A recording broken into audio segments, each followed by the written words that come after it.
And there weren't a lot of people in NSA who got to see this. And when I did it, it started to really trouble me. Now, you guys know what happened when we go back to the history. This is, of course, the most famous slide for you guys, because it's not about phones, it's about the internet. This was where the largest internet service providers in the United States had secretly been going far beyond what the law required of them to cooperate with government and hand over, in many cases, without warrants, the entire Google histories, Facebook histories, whatever's in your iCloud account, and so on and so forth, over to the government under a system of secret court orders. This was unfortunately just where it began. And it wasn't just the internet. There was a program that people saw that actually wasn't related to me. This was follow-up reporting that came, well, I think actually some years later in the United States about the phone companies. AT&T is one of our largest, of course, phone networks. And what they found was that AT&T had been collecting the phone records of everyone who crossed their system and never getting rid of them for ages, right? If you're younger, if your birth date is after 1987, and either you're an American or you called the United States, right, because anything that crossed their network went there too, they have every call that you ever made, because that's how far their records go back.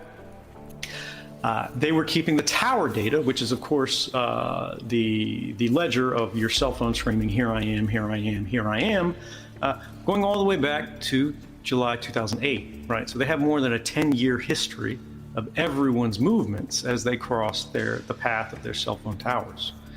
And this is the kind of thing that was just spreading and spreading and spreading everywhere. On the internet, because we hadn't been encrypting things by default, we saw the NSA and their partners, the Five Eyes countries as they're called. That's the United States, the United Kingdom, Australia, New Zealand, and Canada, the Anglophone guys. Had just been looking across the backbone for anything that was even remotely interesting. And then what were they doing? They were just writing a scraper, right? They were just pulling things off the wire. And then they were filing away into their little databases.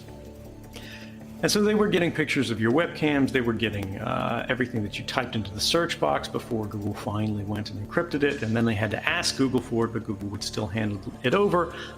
All because things were not encrypted as they were in transit. Now, the thing I love about this chart, of course, is if you look at the timeline, I think this is the right one, you see there's a big spike right after June of 2013, which was the month that these revelations of mass surveillance first came forward.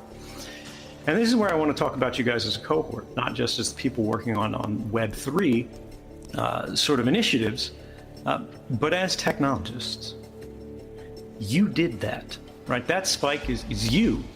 I didn't do that. I was on the run from the greatest manhunt, that we've had in the United States in quite some time. But somebody read the news. And somebody went, you know what, we're going to shift our site to HTTPS. You know what, we're going to retool our browser to prefer these kind of things. We're going to make our application send these things. That's just in Chrome, right? But I can tell you from a lot of conversations that is happening across the internet.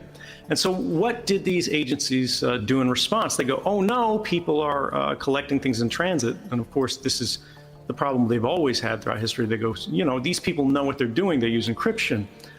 So we can't catch it in transit. Well, what can we do instead? And we see that it doesn't matter whether you're an ally or an enemy. The British version of the NSA put together a really complex operation to actually hack into Belgium's national telecommunications provider, Belgacom, right? Now, mind you, they had legal means to get all of the information they wanted. They could use what's called a mutual legal assistance treaty to simply go right to the Belgian law enforcement agencies and go, we need this, we need that, please provide it to them.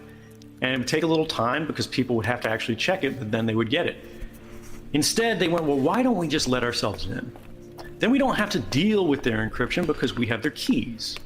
We can reroute their traffic. We can change the traffic flows to be more preferential to us, to route communications of interest past our interception points. Access to Why? the Slido? Because we said so. Then, as we've gone further and further away from this 2013 moment, as encryption has become more effective, as it's become more pervasive, we've seen malware and hacking attempts really explode and go beyond the government, specifically into private industries. There's this Israeli company called the NSO Group. I'm sure many of you have heard about them. One of the things they really love to do is look for weaknesses in iMessage. iMessage, of course, is enabled by default on every iPhone in the world. We just got some CVEs about iMessage, I think, out of Project Zero at Google just a couple weeks ago. And it's great that these holes are finally being closed, but you need to think about how long they were open, how many others there are, and what's next, right? When iMessage is finally a little bit more secure and it's just too difficult to find a fully remote bug easily, where will they move next, right? Encryption is not the answer to every problem, but encryption is the standard basis for every conversation we need to have. And this is the thing, if we have companies, NSO is valued privately at $1 billion or more right now because they were just sold for that. These guys are selling malware toolkits to governments for millions and millions of dollars. I think the Mexican government bought it for $18 million. I think the Saudis bought it for more than $50 million, 50, not 15. Again, fact check me on these because it's all public now. These records are out there. But who were they using it against? They were using it against the head of their opposition domestically. They were using it against journalists that were reporting on the corruption of the president. And so this is what we start to see. We start to see corporations going, well, why don't, instead of making security safer, why don't we make it weaker? And of course, the NSA has always been doing this. They've been discovering vulnerabilities, they've been exploiting vulnerabilities, and then they've not been reporting them. Well, the problem is those things leak too. They can't even keep their weapons safe. And then they hit us. They shut down the National Health Service in the UK. They shut down shipping around the world with Maersk. And all of these are derived from NSA bugs, right, that should have been reported and patched years ago. Unfortunately, proprietary software, you guys know how that works. But even when this doesn't happen, I want you guys to remember, look, you can make your software more secure. You can increase the security of the route as you're in transit. But we see things moving increasingly more and more to the physical layer. This is Baltimore, Maryland in the United States on the day of a Black Lives Matters protest. This is a minority protest movement against police brutality.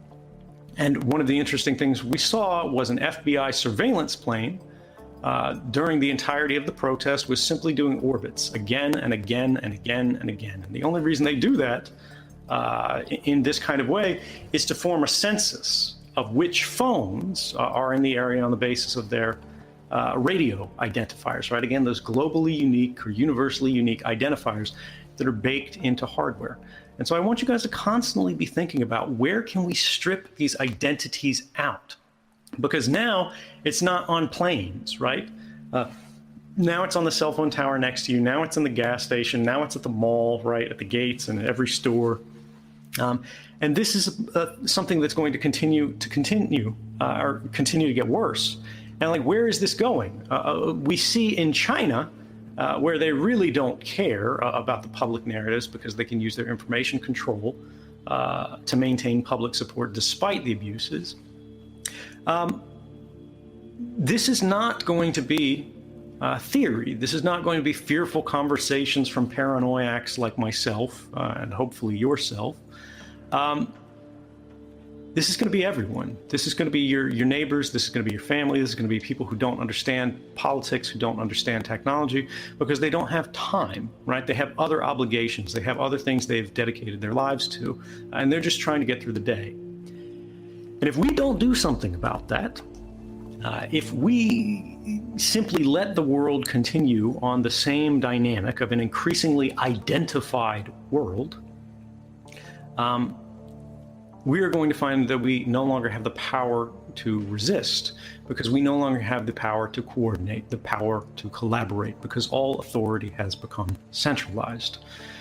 Centralized through decentralization. And I know everybody in here sees decentralization as the holy word, right? And it can be good, particularly when we're talking about disrupting these established orthodoxies. But what they are doing in centralizing authority through decentralizing it is they're actually just spreading what used to be quasi or fully governmental authorities to deputies, right, that work very closely with government.